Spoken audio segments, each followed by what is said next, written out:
Hello everybody, welcome to my channel. I am Shakuntala. आज के video में हम बीपीसीसी 109 की क्वेश्चन पेपर सॉल्व कर रहे हैं। इसमें क्वेश्चन नंबर 3 हम आज सॉल्व करेंगे। 2 क्वेश्चन मैंने प्रीवियस वीडियो में सॉल्व करवा दिए। ठीक है, तो क्वेश्चन है explain Vygotsky theory of cognitive development. अब विगोट्स्की कौन थे? एक साइकोलॉजिस्ट थे, रशियन। ठीक है, तो इन्होंने एक थ्योरी दी थी। इनकी थ्योरी जो है किसके ऊपर फोकस करती है, किसके ऊपर इम्पोर्टेंस डालती है, वो है कॉग्निटिव टूल्स। तो importance of cognitive tools that shaped by culture in which children live. ठीक है, यानी कि जिस कल्चर में, सोसाइटी में, कहाँ पर वो बच्चा रहता है, उसके जो टूल्स होते हैं, कॉग्निटिव टूल्स होते हैं, वो बहुत एक इफ़ेक्ट डालते हैं, प्रभाव डालते हैं बच्चे के डेवलपमेंट पे। ठीक है, अब ये कॉग्निटिव टूल्स क्या होते हैं? ये होते हैं language, writing system, number system, scientific concepts of that society where the child lives. ठीक है, अभी इन्होंने कहा कि children development can only be understood if we pay full cognizance of social context and culture. Means क्या हुआ कि इन्होंने बच्चे के डेवलपमेंट को कहा गया कि उसके सोशल कॉन्टेक्स्ट और उसके कल्चर के हिसाब से ही हम बच्चे का डेवलपमेंट जो है कंसीडर कर सकते हैं, पता कर सकते हैं कि इसका डेवलपमेंट कैसा हुआ है, कैसा नहीं हुआ है। While significant other like parent, teacher, friend, peer play significant role in development of influence of large social aspect like art, language, culture cannot be neglected। तो इनके हिसाब से ये जो पेरेंट्स है, टीचर है, फ्रेंड्स है, पीयर सर्कल है, तो इन सब का भी किसी भी बच्चे के डेवलपमेंट में बहुत बड़ा इफ़ेक्ट डालता है। ठीक है ना। अब मेजर कॉन्सेप्ट क्या थे? जो विगोट्स्की ने मेजर कॉन्सेप्ट क्या दिए थे डेवलपमेंट के लिए? तो इन्होंने मेजर कॉन्सेप्ट दिए थे डेवलपमेंट के टाइप्स। सबसे पहले बताए गए, जो कि है माइक्रोजेनिक, ऑन्टोजेनिक एंड फाइलोजेनिक। ठीक है, एंड सोशियो हिस्टोरिकल। तो माइक्रोजेनिक क्या होते हैं? जो बिल्कुल छोटे छोटे स्तर पे होते हैं, यानी कुछ ही मिनट के लिए, कुछ ही सेकंड के लिए, कुछ ही घंटों के लिए प्रभाव डालते हैं। ठीक है, अब ऑन्टोजेनिक क्या होते हैं? कोई भी चेंजेस जो थोड़ा बड़ा बड़ा लंबा पीरियड लेते हैं, जैसे कि कुछ सालों तक उसका प्रभाव तुम्हारे ऊपर रहे। ठीक है ना, किसी बच्चे के ऊपर रहे, कोई एक कुछ भी चेंजेस, कुछ भी चीज़ें जो सराउंडिंग से उसने गेन की है, उसका प्रभाव जो थोड़ा ज़्यादा टाइम के लिए रहे, उसको कहते हैं ऑन्टोजेनिक। एंड फाइलोजेनिक जो होता है वो पूरा मिलेनियम, यानी कि बहुत लंबा प्रोसेस, इवोल्यूशंस हो जाते हैं उस चेंजेस को होने में। मतलब कि जैसे कि सपोज़ करो कि आदि मानव पहले कैसे थे, फिर अब कैसे हो गए, तो बहुत लंबा, बहुत बड़ा चेंज हो गया है। तो वो चेंज होने में एक बहुत बड़ा पीरियड लगा। ठीक है, उसको फाइलोजेनिक कहते हैं। अब है सोशियो हिस्टोरिकल। सोशियो हिस्टोरिकल में होता है कि जैसे कि पहले टाइम में कौन से अलग तरह से खेती की जाती थी, हल यूज़ किए जाते थे, इस टाइम में अलग तरह से कीजिए। तो इस तरह से कल्चरल डिफरेंस आ गया है, यानी कि टेक्नोलॉजी का यूज़ होने लग गया है, तो डिफरेंसेस आ गया है। तो वो होता है सोशल हिस्टोरिकल डेवलपमेंट, जो इंसान के अंदर आ जाता है। ठीक है, अब टूल्स क्या हैं इंटेलेक्चुअल एडेप्टेशन के? तो टूल्स इन्होंने बताए हैं कि जैसे इन्फेंट जो होता है, बॉर्न होता है, उसके पास लिमिटेड मेंटल फंक्शन होते हैं। ठीक है, लिमिटेड मेंटल फंक्शंस होते हैं, जैसे कि sensation, perceptions and attention and memory बहुत लिमिटेड होती है। लेकिन जैसे जैसे वो सोसाइटी में अपने सोशल कल्चर में डेवलप बढ़ता जाता है, तो वो क्या करता है, हायर ऑर्डर फंक्शंस को अपने अंदर गेन करना शुरू कर देता है। ठीक है, सोशियो कल्चरल फैक्टर से वो जो है अपने अंदर कई चीज़ें सीखने लग जाता है। ठीक है ना।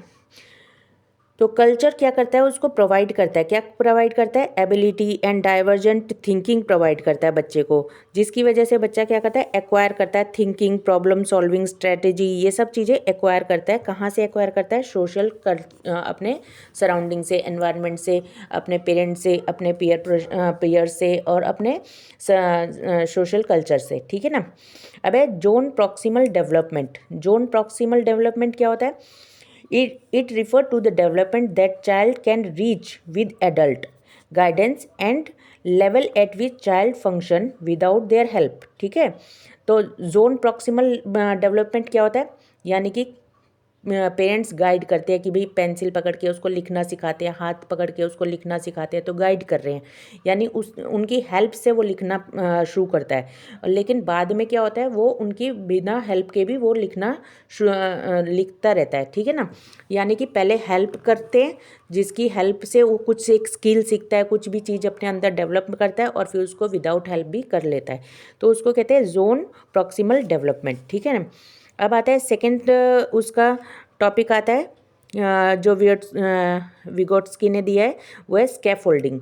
स्कैफोल्डिंग मतलब होता है जैसे कि बिल्डिंग वगैरह के साइड में जब बिल्डिंग बन रही होती है तो ऐसे लकड़ी का ढांचा या लोहे का ढांचा बना देते हैं, जिसके ऊपर खड़े होके वो बिल्डिंग को बना रहे होते हैं मजदूर वगैरह, जो उसको कहते हैं मचान, यानी कि स्कैफोल्डिंग।